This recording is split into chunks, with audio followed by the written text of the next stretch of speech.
¿Con qué fin se escribieron los evangelios? La respuesta la da Juan, el evangelista, al final de su obra. Abro comillas. Este es el discípulo que da testimonio de estas cosas y lo ha escrito, y nos consta que su testimonio es verdadero. Cierro comillas. Abro comillas. Estas quedan escritas para que crean que Jesús es el Mesías, el Hijo de Dios, y para que creyendo tengan vida por medio de él. Cierro comillas. Se escribieron para ser leídos y proclamados en la liturgia y asambleas de los creyentes, para ser anunciados a todos los hombres y mujeres de toda raza y nación.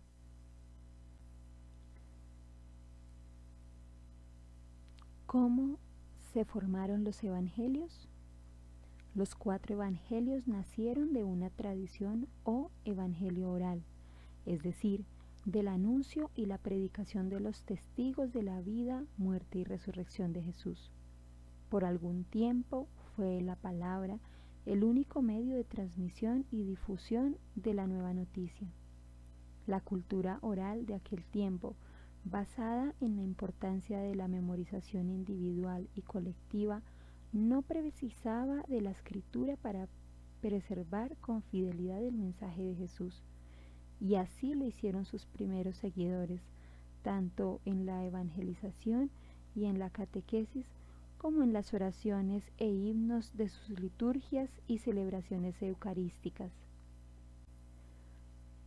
Primeras tradiciones escritas. Pronto, sin embargo, se hizo necesario poner por escrito en hebreo y arameo, lenguas locales, los principales hechos y dichos del Señor para ayuda de la catequesis, de la predicación y otros usos de las comunidades que desarrollaban y crecían en número. Así nacieron los primeros documentos escritos. Probablemente lo primero que se escribió fue el acontecimiento más importante de la vida de Jesús, su pasión, muerte y resurrección. Después fueron apareciendo resúmenes o colecciones de sus milagros, de sus parábolas, de sus discursos. Este material abundante es lo que pasó después a formar parte de nuestros 4 evangelios. Los 4 evangelios. La rápida difusión de la comunidad cristiana fuera del ámbito religioso, cultural y lingüístico judío necesitaban de una renovada presentación del mensaje de Jesús, adaptada e inculturizada, como diríamos hoy, que respondiera a la nueva situación de las iglesias locales. Y aquí entra el genio literario y la creatividad de cada uno de los 4 evangelistas.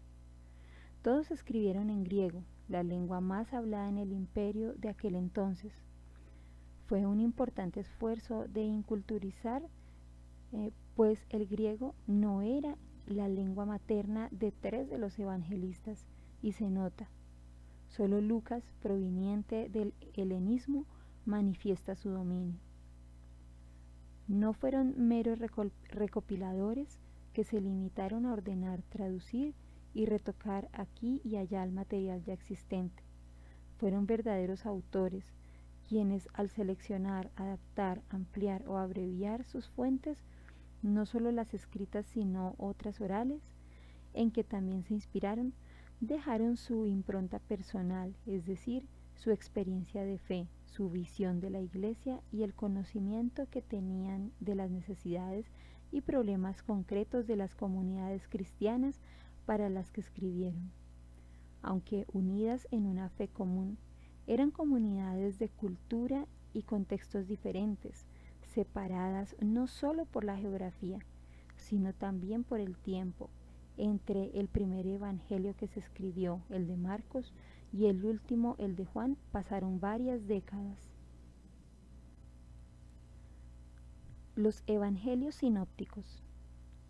El término sinóptico, en griego, visión de conjunto, ha sido aplicado desde hace un par de siglos a los escritos de Marcos, Mateo y Lucas, por el gran parecido que tienen entre sí, y que los distingue claramente del Evangelio de Juan. Vistos de conjunto, saltan a la vista las correspondencias mutuas y el mismo trazado básico, y como evangelios sinópticos se los conoce hoy familiarmente. En el círculo de estudiosos de la Biblia se habla del problema o la cuestión sinóptica, consistente en la ardua tarea de identificar las fuentes en las que se inspiraron los 3 evangelistas mencionados. Lo que parece ser cierto es que el Evangelio de Marcos fue el primero que se escribió, sirviendo de base para los escritos de Mateo y de Lucas, los cuales no solo incorporaron a sus respectivas obras el material de Marcos, sino que utilizaron también las primeras tradiciones escritas de los dichos de Jesús, hoy perdidas, llamadas simplemente Q, del alemán Quelle, fuente. Seguramente Marcos, aparte de sus propias fuentes de información, se inspiró a sí mismo en esas mismas tradiciones, pero quizás por la brevedad de su escrito no hiciera uso extensivo de ellas. Mateo y Lucas completaron la labor. Estos 2 evangelistas, además de las ya mencionadas, tuvieron acceso a otras tradiciones que aparecen solo en cada uno de ellos, conocidas por las iniciales M y L, de Mateo y Lucas respectivamente. Este entramado de conexiones e influencias mutuas dan fe de la fidelidad a la palabra transmitida que presidió la composición definitiva de los evangelios.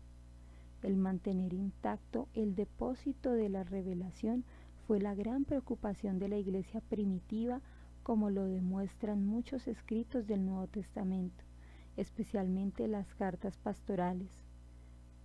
Lo que me escuchaste en presencia de muchos testigos, transmítelo a personas de fiar que sean capaces de enseñarlos a otros. Segunda carta de Timoteo 2:2. Evangelio de Juan. El Evangelio de Juan fue el último en escribirse.